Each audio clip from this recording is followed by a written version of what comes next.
Dans cette troisième vidéo du TP3, je vais vous expliquer la méthode de Runge-Kutta 4 sur l'exemple du TD3.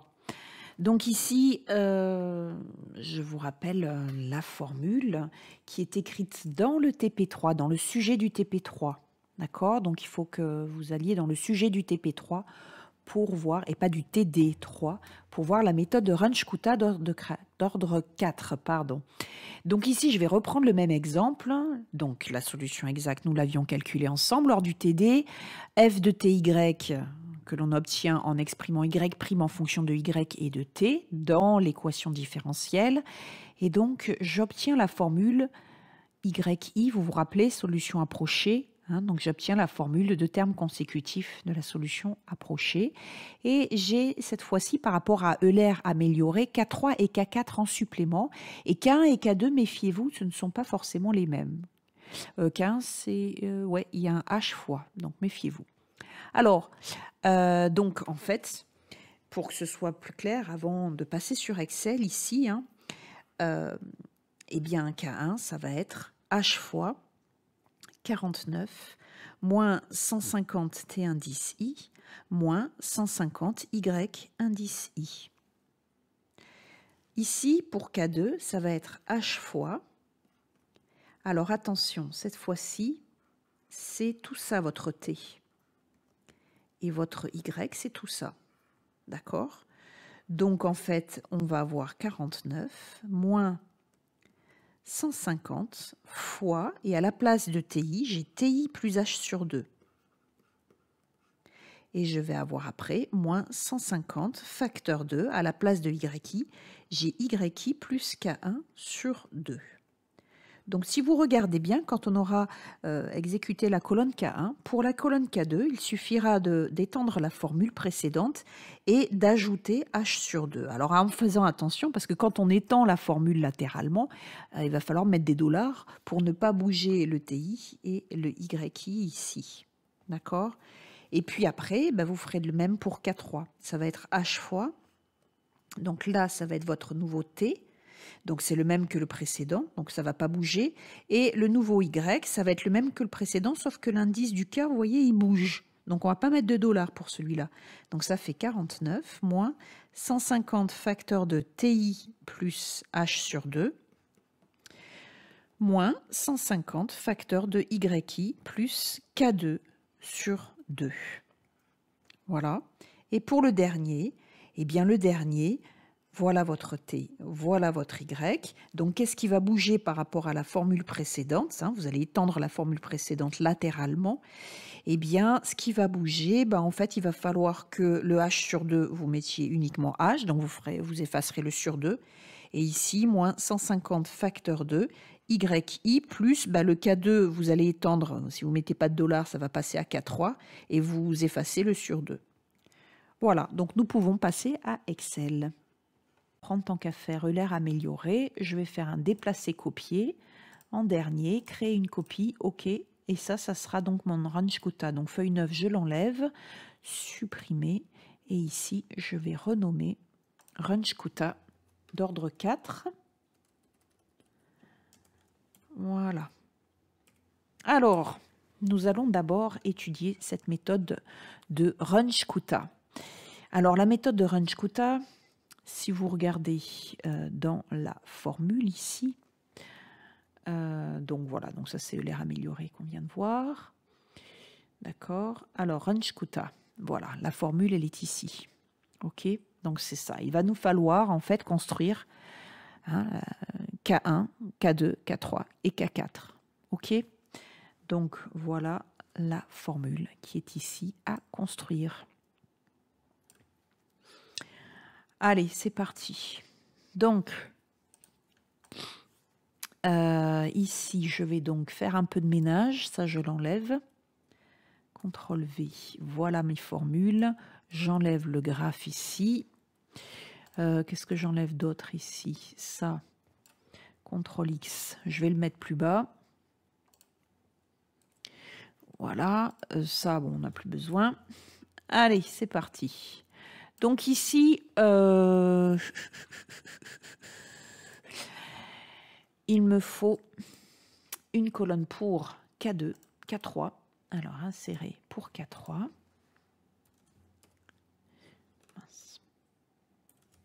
Et une colonne pour K4.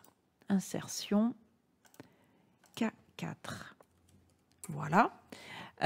Donc ici, quoi d'autre? Il faut faire très attention parce que K1, c'est pas le même K1 que tout à l'heure, vous voyez? C'est H fois F de TI, YI. Donc ici, il va falloir faire très attention. C'est H fois. Donc on va multiplier tout de suite par H. Donc on met des parenthèses. Et on multiplie par H. Je mets bien $. Pour bloquer la cellule et je fais un double clic. D'accord?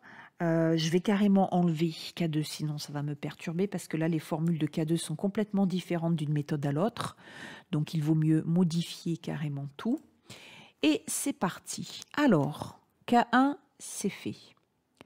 K2, c'est H fois F de TI plus H sur 2, virgule, YI plus K1 sur 2. Ça veut dire que dans la formule de F de TY, je vais remplacer T par TI plus H sur 2 et Y par YI plus K1 sur 2. Alors, comme en fait, j'ai la formule qui est déjà utilisée ici, sauf qu'on a H aussi, mais on a TI plus H sur 2, donc à la place de TI, j'ajouterai H sur 2, d'accord? Et le YI, je lui ajouterai K1 sur 2. Donc, ce que je vais faire, c'est que je vais étendre cette formule. OK? Mais en étendant cette formule, qu'est-ce qui se passe? Eh bien, comme j'étends latéralement, je vais avoir forcément la lettre des cellules qui va bouger. OK? Donc, je veux la bloquer, puisqu'après, je vais faire pareil. Vous voyez, les formules, elles se ressemblent tout un peu. Donc, ce que je vais faire, c'est que je vais bloquer ici chaque lettre pour que ça ne bouge pas. Donc, je mets le $ devant la lettre et non pas devant le chiffre comme j'avais fait quand j'étendais verticalement. Donc là, je vais mettre des $ devant les lettres. Voilà, comme ça, quand je vais étendre, ça ne va pas bouger pour la lettre. Alors, c'est parti. Regardons bien. J'ai donc T ici, dans la formule du K2, c'est TI plus H sur 2. Donc, je prends la formule précédente. Et là, vous voyez, j'avais TI. Donc, je vais faire TI plus H sur 2. H sur 2. Et là, je vais bloquer. Je mets une parenthèse, bien sûr. Et je vais bloquer mon H. Et comme je vais, pour la formule suivante, avoir la même formule là, vous voyez, je vais bloquer aussi la lettre de mon H. Parce que quand je vais étendre latéralement tout à l'heure, eh bien, je risque de le bouger. Ensuite, je vais faire moins 150 Y. Et le Y, c'est pas tout à fait le même, le Y. Vous voyez, il faut que j'ajoute K1 sur 2. Donc ici, je vais mettre une parenthèse et je vais mettre plus K1 sur 2. Donc K1 sur 2. Et là, pareil, comme je vais m'en servir après, je ne vais pas mettre de $ là parce que lui, il va avancer. Vous voyez par contre. Donc, voilà. Fois H à la fin. OK, donc je vérifie. J'ai bien 49 moins 150 fois T. T, je le remplace par TI plus H sur 2. B9, vous voyez, ça n'a pas bougé, puisque j'avais mis un $. Plus, là, j'ai K1 sur 2. Moins 150 fois, pardon, c'était H que je voulais dire, B5. Voilà. Et là, par contre, moins 150, G9, c'est bien YI, OK, plus K1, C9 sur 2, mais le K1, je ne vais pas le bloquer parce qu'après, quand je vais étendre latéralement la formule, je veux le K2, donc je veux que ça bouge là, cette fois-ci. OK, allez, je fais entrer. Ah, mince, j'ai oublié quoi? Une parenthèse? Allez, on va accepter la correction, on va regarder ce que c'était quand même. J'imagine que c'est une parenthèse que j'ai dû oublier. Moins 49, voilà, le tout fois...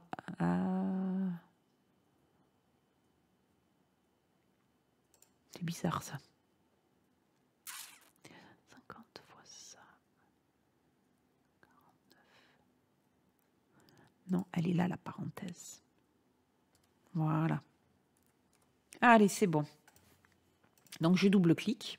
OK. Et je continue mon petit bonhomme de chemin. Voilà. Donc, pour K3 et K4, on va faire exactement pareil. Je vérifie quand même parce que j'ai un petit doute. Allez, c'est bon. Donc, on étire la formule. OK. Donc, ici, pour K3, qu'est-ce qui bouge par rapport à la précédente? Ça ne bouge pas. Et j'ai mis des dollars comme il fallait. Et là, par contre, c'est le K2 qui bouge. Est-ce qu'il a bougé, le K2? Oui, il est passé à D9. Vous voyez? K2. Voilà, il est passé à D9. Donc, tout ça, c'est bon. Et maintenant, pour K4, qu'est-ce qui va bouger? Alors, le H sur 2 va se transformer en H. Et le K2 sur 2 en K3. OK?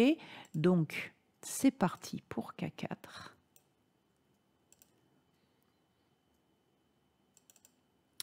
Voilà. Donc là, j'ai dit, j'enlève le sur 2 pour le H. Et ici, j'ajoute K3 et pas sur 2. Donc E9, c'est bien K3. Ça marche. Entrée. Voilà. Donc maintenant, je vais double-cliquer ici. Et je vais changer mon YI. N'oubliez pas. Donc là, j'ai Y0. Là, j'enlève toutes les valeurs. Voilà, supprimer pour ne pas me distraire. Et donc, je vais écrire maintenant la formule. Donc, YI plus 1, c'est YI plus 1 sixième de K1 plus 2K2 plus 2K3 plus K4. Allez, c'est parti. Donc, égal.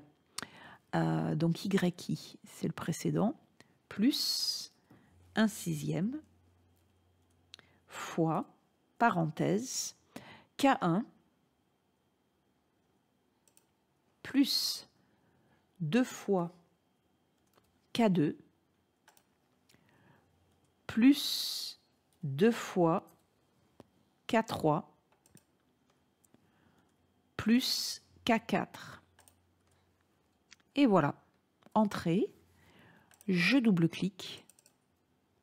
Voilà. Et maintenant, l'erreur, alors il me faut l'erreur. Qu'est-ce qu'elle en pense? Ah, ben c'est bien meilleur, vous avez vu, hein, l'erreur a été modifiée forcément. Voilà, alors je n'ai plus qu'à représenter graphiquement, donc ça après, bah, vous savez faire, hein, je vous laisse faire après. Hein. Voilà donc le résultat obtenu avec le graphe et donc l'erreur absolue qui est donc forcément bien plus petite par rapport aux précédentes méthodes. Donc la méthode Runge-Kutta 4 est bien plus efficace que les deux précédentes. Alors maintenant, vous allez travailler le TP3. L'exercice plutôt du TP3, page 27. Donc, je vous laisse d'abord résoudre cette équation différentielle, puisque nous savons la résoudre analytiquement. Ensuite, vous allez appliquer la méthode de l'aire normale avec un pas de calcul de 0,5 millisecondes. Alors, faites bien attention, ici, c'est en secondes, et là, c'est en millisecondes, méfiez-vous. De même que ici, C est en microfarad. D'accord, et R en kilo-ohm. Donc là, il va falloir convertir en farad et là en ohm. D'accord. Bien, faites attention aussi à la fonction f de t virgule u. Il faut exprimer u' égale et ça vous donne la fonction f de t virgule u. Donc vous verrez qu'il n'y aura pas de t dans la formule de f de t virgule u. Voilà, je n'en dis pas plus. À bientôt sur Discord pour vos captures d'écran.